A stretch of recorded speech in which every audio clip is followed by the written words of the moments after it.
A humanização no SUS como ato de luta para avançar no exercício do direito à saúde no Brasil. Esse é o tema do debate de hoje no programa Espaços. Estamos ao vivo pelo portal tvt.org.br e também pela Rádio Brasil Atual FM 98.9 na Grande São Paulo e 93.3 na Baixada Santista.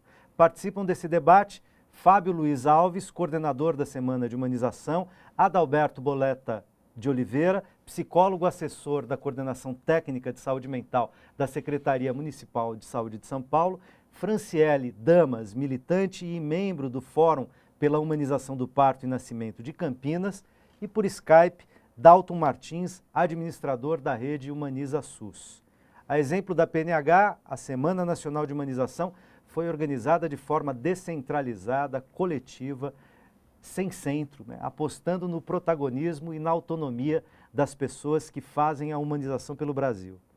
Como aproximar e envolver ainda mais a sociedade e incentivar a construção coletiva desse bem social, dessa conquista social que é o SUS? Esse vai ser um pouco o tom da nossa conversa nesse bloco. Perfeito. Mas para começar, também quero começar com o Dalton por Skype, dizendo o seguinte: Dalton, queria ouvir de vocês, a gente estava falando aqui no intervalo, o Fábio destacava isso, dizia assim, como que a RHS recebeu, foi o foco das inscrições, dos debates e da circulação das informações sobre a semana, mas também tem sido a rede que acolhe, né, e acomoda ali, dentro dela, o debate em saúde no Brasil. Hoje a PNH tem quase 30 mil usuários ativos, tá certo? Então, eu queria que você falasse, a RHS tem mais quase 30 mil usuários ativos. Então, gostaria que você falasse da RHS como esse dispositivo da humanização e já aproveitar para despedir de você, para te liberar aqui do via Skype com a gente.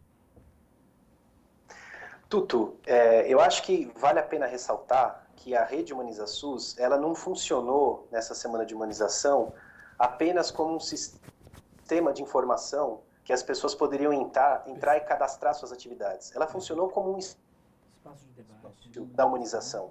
Ela funcionou como um espaço onde as pessoas experimentaram o principal tema das atividades, que é o acolhimento.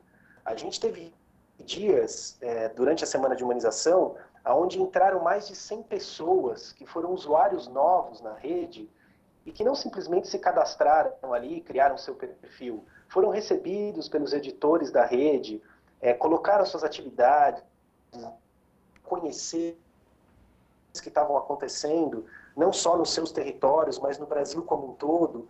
Ou seja, a gente está falando de um dispositivo digital de exercício da humanização, que potencializa aquilo que a PNH já faz há mais de 10 anos, mas coloca isso numa que circula e que flui numa intensidade que aumenta muito essa potência daquilo que a gente está exercitando. Então é muito interessante de ver a conexão daquilo que está se dando no mundo digital com aquilo que vocês estavam falando nos outros blocos, nos espaços presenciais, nos hospitais, nas praças, nas ruas. Então acho que a gente está construindo um exercício de participação social, e eu quero ressaltar esse ponto de humanização que é muito inovador e se desdobrar sobre isso, conhecer mais e experimentar mais. Maravilha, Dalton. Companheiro, agradeço super a sua participação aqui com a gente no Espaços e vou liberar você que de longe, né, fica aí, assim, você assiste o programa, se quiser entra aqui, entrando com comentários e tal, mas não precisa ficar sentadinho aí nos aguardando. Valeu, Dalton, abraço. Obrigado, Tuto, abraço a todos e um bom programa. Valeu. Fábio, eu sei que você quer fazer um comentário também sobre a pergunta do Alisson, perfeito, que a gente tinha trazido aqui no bloco passado, que ele dizia por que não há mais espaço para uma política tão importante como essa? Perfeito. E vou emendar aqui a pergunta da Silene, que vem de Brasília, também via o portal da TVT. Ela diz o seguinte: na complexidade da PNH e, ao mesmo tempo, na importância, qual a ênfase que as universidades vêm propondo junto aos gestores, uma vez que são órgãos formadores de profissionais? Perfeito. Então, juntar as duas coisas aí. Eu queria marcar um debate que o Alisson traz, que eu acho muito importante, né? Por que não estar mais, ser mais, enfim. Eu aprendi que na Semana Nacional de Humanização... Inclusive na universidade, como que é a Na Silene, universidade. Né? Eu aprendi o seguinte, uma coisa muito importante nesse momento de assumir a política, a coordenação nacional, que a política pública, antes de ser pública, ela é política. Enfim, há lógicas e valores que ainda perpassam o jeito de produzir. Então, a gente, de alguma forma, temos que disputar esses valores, né? Ampliar o debate sobre eles, que é esse debate de quebra de paradigmas que a Fran traz, e que é esse debate importante que é como lidar com a questão do direito. Quer dizer, isso não está dado para a sociedade brasileira, na minha opinião particular, enquanto cidadão brasileiro. Então, acho que esse é um tema que a gente precisa pensar. Então, Alisson, acho que antes de ser pública, é política, e a gente precisa fazer com que a política seja publicizada e discutida.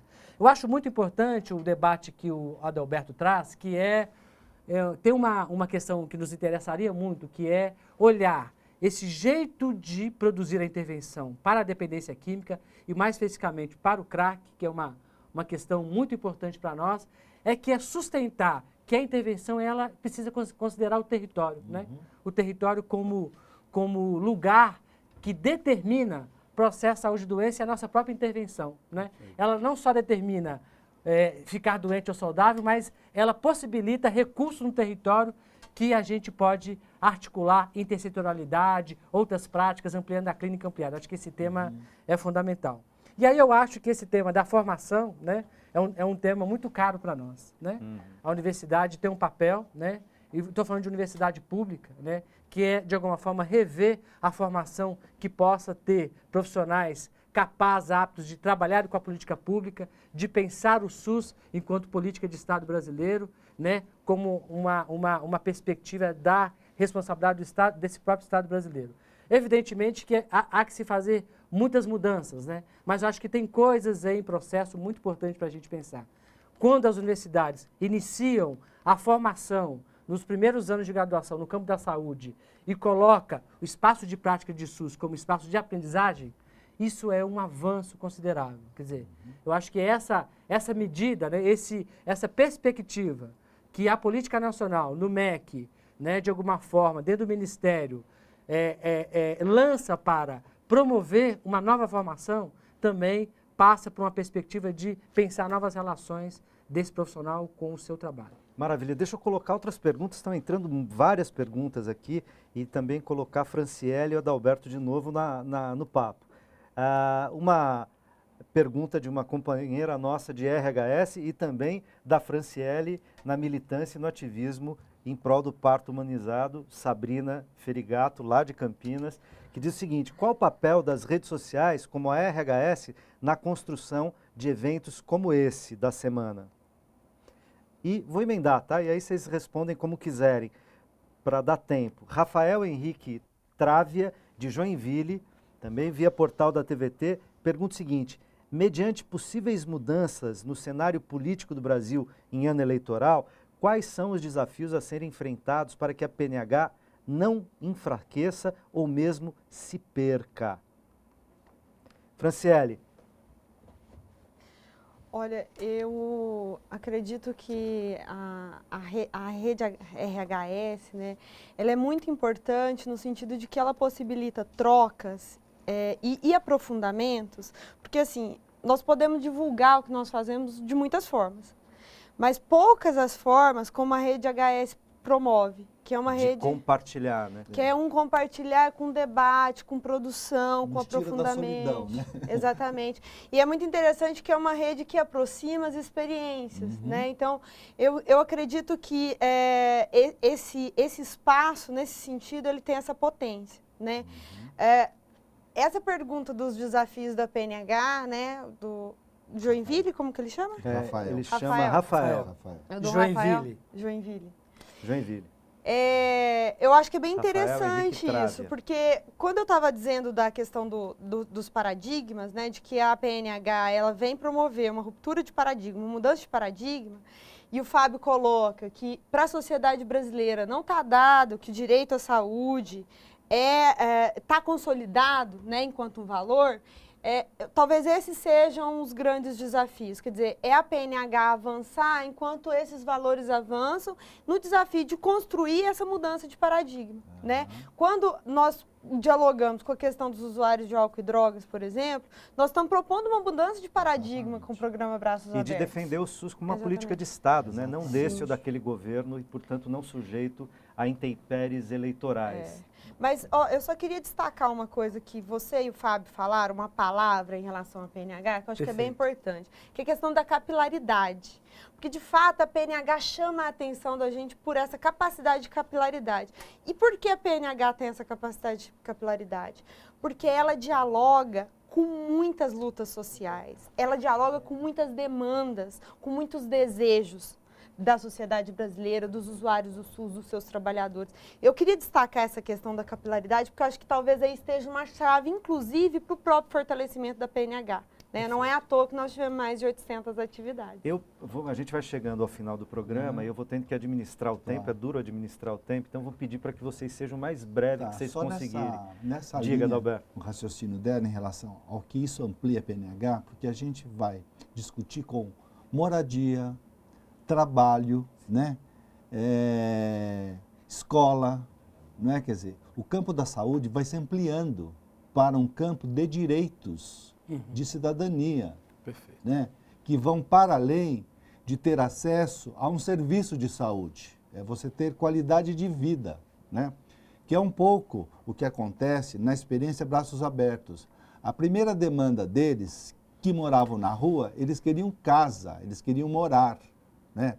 Então, ofertamos moradia, o que ampliou muito o vínculo deles com os serviços de saúde, porque antes era uma coisa, a meu ver, absurda você encaminhar um morador de rua para um CAPS, ele é atendido e volta a morar na rua, né? Quer dizer, a mim isso me parece um contrassenso.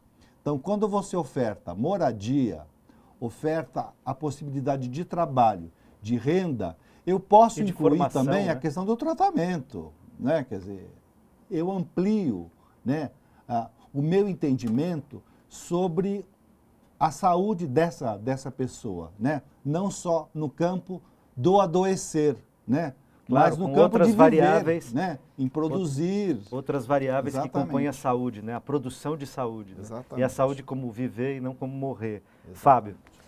Eu acho que eu vou marcar aqui, para fechar a nossa conversa, e agradecendo já a participação da Franciele, do Adalberto, que foram parceiros importantes nessa coprodução da semana, mas eu vou responder ao nosso colega lá de Joinville. O Rafael. O Rafael. Acho que quais são os desafios? Primeiro, eu quero marcar que o desafio é a capacidade da PNH conseguir articular e botar potência na expressão dos movimentos sociais. Acho que isso é um desafio, essa capilarização, essa capilaridade, a capacidade de interlocução com a sociedade, acho que é fundamental. Então, estou marcando o que a Franciele traz. Acho que tem outra condição importante, que é garantir que a PNH entra numa perspectiva de rede de atenção à saúde, ou seja, construir rede de atenção para garantir os sistemas locais resolutivos, garantir atenção integral para o usuário, garantir o acesso facilitado e qualificado dentro do serviço de saúde. Acho que isso é uma questão importante. Acho que outro desafio importante é a questão de condições trabalhistas, valorizar o trabalhador, né? Romper com alguma tendência de fazer contratações precárias de trabalhador da saúde. A gente tem que combater, tem que fazer esse diálogo, acho que isso é muito importante. Até porque, para cuidar, precisa ser cuidado, né? Exatamente. Acho que a questão da formação que aparece aqui hoje como debate é um desafio importante, quer dizer, ao mesmo tempo que a gente deseja ter condições, é preciso ter uma nova relação. Acho que o desafio importante sempre está com a própria PNH, né, que são seus próprios consultores, a própria gestão da PNH, a própria capacidade de produzir grupalidade nesse coletivo, a própria capacidade de representar uma institucionalidade numa relação entre Estado brasileiro e sociedade civil. Acho que esse é um outro desafio que está com nós mesmos enquanto PNH.